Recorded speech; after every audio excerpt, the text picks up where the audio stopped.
Ever walk into CVS to pick up some gum, maybe some chapstick, only to get hit with this? It's no secret that most CVS purchases come with these comically long receipts. And this, for instance, is a receipt from CVS.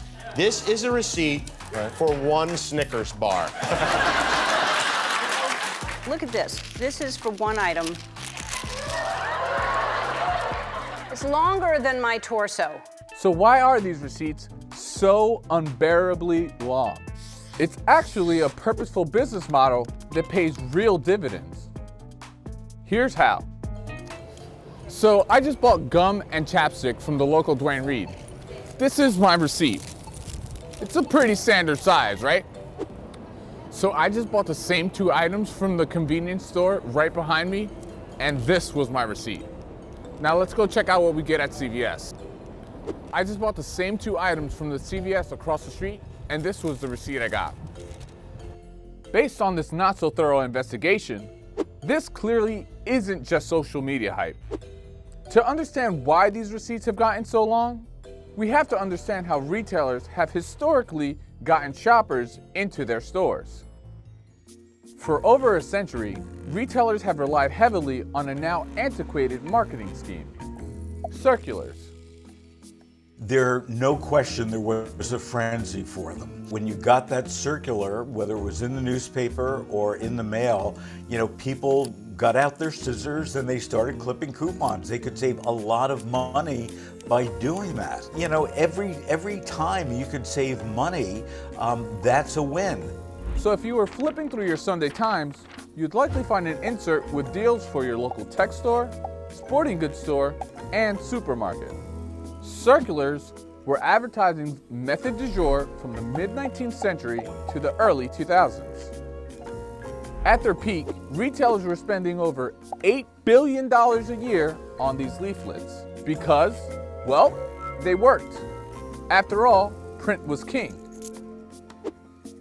Until it wasn't. I would suggest that circulars today are a dinosaur. That consumers are not looking at them the way they used to. The redemption is not as high as it used to be. And typically for the average consumer, it's junk mail. The digital age decimated print readership, leading companies to scramble for new, more effective marketing strategies. From its peak in 2006 to 2014, spending on circulars dropped by $2.4 billion. Meanwhile, digital marketing expenditures increased from $17 billion to over $49 billion. Of course, not everybody abandoned circulars entirely. Research by Nielsen found that 60% of shoppers still look at paper circulars at least once a week, and companies often still pay upwards of $1 million for a single run. But I think we've all seen where the digital age is taking us. So why did CVS start printing receipts that themselves are kind of like slightly smaller circulars?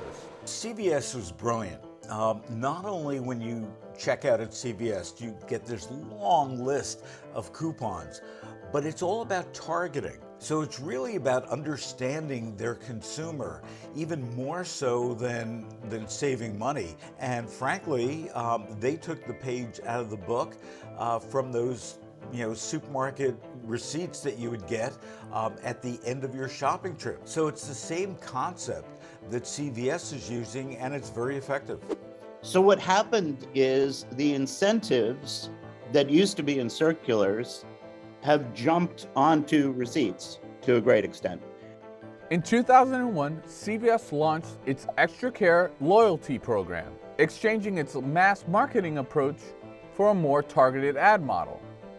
The program rewarded faithful shoppers by offering in-store discounts. It also offered cash rewards and future coupons. But unlike circulars of the past, these weren't general discounts. These were highly personalized coupons. CVS has stated that no two customers get the same offers. These coupons are based on your purchase history and the input you provide when signing up for the program. CVS tracks your purchases over time and offers you discounts based on similar products. Think of it like cookies for your computer. For more on that, check out this video.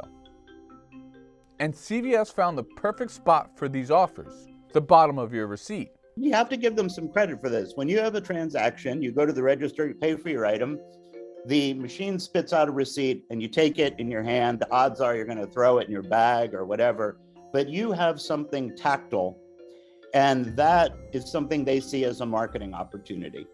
CVS Pharmacy was one of the first national retailers to make this change. By doing so, the company could produce far fewer circulars, which in turn helped out their bottom line. CVS Health has reported steady sales gains since they were introduced, reaching $292 billion in revenue, an all-time high in 2021. That was up $24 billion from the year before. So that's great news for CVS, but not so much for the global supply of paper. These receipts require a ton of paper. Paper receipts consume more than 3 million trees, 9 billion gallons of water, and 4 billion pounds of carbon dioxide annually. That's as much CO2 as a year's worth of emissions from over 450,000 gas-powered cars. So of course, the internet has had its fun with these lengthy receipts. Halloween costumes, scarves, handy measuring devices for young children. But one receipt takes the cake though. A woman named Emma Keene bought just 3 items from her local CVS. To her surprise, she received a gigantic receipt. It measured in at a stunning 5 feet 8 inches. Of course, you can opt out of paper receipts and receive them digitally, but doing so isn't quite so easy. Even Larry Merlo, CEO of CVS Health, admitted to CNBC that the company could probably do a better job making the opt-out instructions clearer.